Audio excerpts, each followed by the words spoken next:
औज़ुबिल्लाहिमिनश्शैतानिर्रजीम बिस्मिल्लाहिर्रहमानिर्रहीम सल्लल्लाहु अला हबीबिही मुहम्मद व आलिहि वसल्लम। अस्सलामु अलैकुम वरहमतुल्लाहि वबरकातुहू। उम्मीद है कि आप हज़रात खैरियत से होंगे। मैं हकीम सफ़दर तबस्सुम हुसैन सफ़दर हर्बल क्लिनिक की जानिब से आपसे मुखातब हूँ और आप देख रहे हैं हमारा यूट्यूब चैनल। आज का जो मौजू है वो है इंतशार की कमी, मर्दाना कमज़ोरी। इंतशार की कमी कई सूरतों में होती है, यानी एक तो वो लोग होते हैं जिनको मुकम्मल तौर पर इंतशार आता ही नहीं है, और फिर कुछ लोग ऐसे होते हैं जिनको इंतशार तो आता है लेकिन वो अधूरा होता है। कुछ मरीज़ आकर ये बयान करते हैं कि साहब हम रात को सोते हैं तो हमें इंतशार आ जाता है ख्वाब की नींद की हालत में, लेकिन जब हम उठते हैं तो इंतशार आया हुआ होता है, लेकिन जब हम सोबत करने लगते हैं इंतशार आता ही नहीं। और कुछ लोग ऐसे होते हैं जिनको अधूरा इंतशार आता है, यानी नफ्स की हालत ढीली रहती है। तो ये नुस्खा ऐसे लोगों के लिए भी बेहतरीन है। और कुछ लोग ऐसे होते हैं जिनको इंतशार तो मुकम्मल आता है, लेकिन जब वो सोबत करने लगते हैं तो इंतशार ख़त्म हो जाता है। तो ऐसे लोगों की शर्मिंदगी की वजह से जो हालत होती है वो नाकाबिले बयान है, और घर भी टूटने का ख़तरा होता है। जो आपका पार्टनर होता है उसकी भी तबीयत सख्त ख़राब होती है, और हत्ता कि ऐसा होते होते होते होते रिश्ता ही ख़त्म हो जाता है।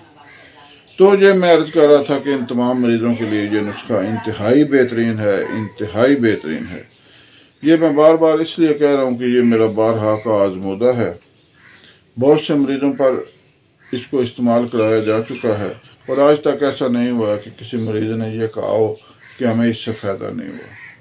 सबसे पहले गुजारिश है कि हमारे चैनल को सब्सक्राइब करें, वीडियो को लाइक और शेयर करें, ताकि दूसरे ज़रूरतमंद हज़रात तक भी ये मुफीद वीडियो पहुँचे और वो इससे फ़ायदा उठाएं, मेरे और आपके लिए सदका जारिया बने। ये ऐसा नहीं है कि ये मर्दाना अमराज के बारे में वीडियो है तो क्या इसका कोई ज़रूरतमंद नहीं होगा। अगर कोई ज़रूरतमंद नहीं हो या होगा तो उसको शेयर करने से हमें सवाब नहीं मिलेगा। भाई किसी की भी हाजत पूरी हो जाए तो उसकी हाजत पूरी होने से सवाब मिलता है। तो ये तो एक बहुत बड़ा मसला है। ये मर्दाना अमराज जो होते हैं इनमें लोग खुदकुशियाँ कर जाते हैं। तो बहरहाल मैं ये अर्ज़ कर रहा था कि इंतशार की कमी कुछ अब तो नौजवानों को भी होती है। सब पहले जो होते हैं 40 साल के ऊपर 45 साल के ऊपर लोगों को इंतशार की बीमारी होती थी कि इंतशार की कमी हो जाती थी, अधूरा इंतशार आता था। लेकिन अब नौजवानों में भी ये मसला पाया जा रहा है और बहुत ज़्यादा पाया जा रहा है। मेरे पास जो मरीज़ आ रहे हैं वो ज़्यादातर नौजवान हैं और जिनको यही शिकायत है कि कीम साहब इंतशार नहीं आ रहा, इंतशार नहीं आ रहा, अधूरा इंतशार है, सोबत करते वक्त इंतशार टूट जाता है। तो मैं ये अर्ज़ करना चाहता हूँ कि अपने बच्चों को और ख़ुद को समझाएं, गलत कारियाँ छोड़ दें। इनकी ज़्यादा वजह मुश्तनी और गुलामबाजी है।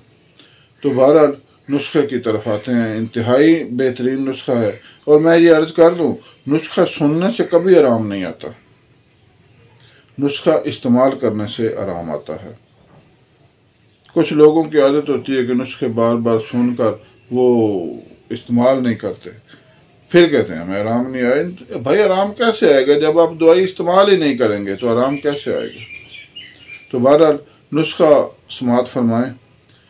लौंग, दारचीनी, जलवतरी, अकरकरा, ज़ाफ़रान ईरानी, मस्तगी रूमी असल 1 नंबर,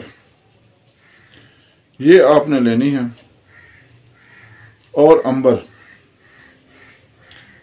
दोबारा सुन लें, लौंग, दारचीनी, जलवतरी, अकरकरा, ज़ाफ़रान, मस्तगी रूमी और अंबर, ये सारी चीज़ें आपने हम वज़न लेनी है। चाहे तो 5-5 ग्राम ले लें, 10-10 ग्राम ले लें, 20-20 ग्राम ले लें। आप अपनी ज़रूरत के मुताबिक ये नुस्खा पंसारी से ख़रीद लें, और ये ध्यान रखें कि चीज़ें असल हों। अगर असल नहीं होंगी तो फिर लाजमी फ़ायदा नहीं होगा। इसको आप माजून भी बना सकते हैं और गोलियां भी बना सकते हैं। इसका बारीक सफूफ करके तो आप इसमें अगर 2 गुना शहद मिला लेंगे तो माजून बन जाएगी। अगर कोई शुगर का मरीज़ है वो मीठा इस्तेमाल नहीं करना चाहता तो इसमें वो मुनक्का की मदद से गोलियां भी बना सकता है, चने के दाने के बराबर गोली बना लें। हमारे पास ये हर वक्त तैयार मौजूद होती है, तो अगर आप चाहें तो हमसे भी मंगवा सकते हैं, कोई मजाका नहीं है, फ़ौरन पार्सल कर दी जाएगी। अल्लाह हाफिज़।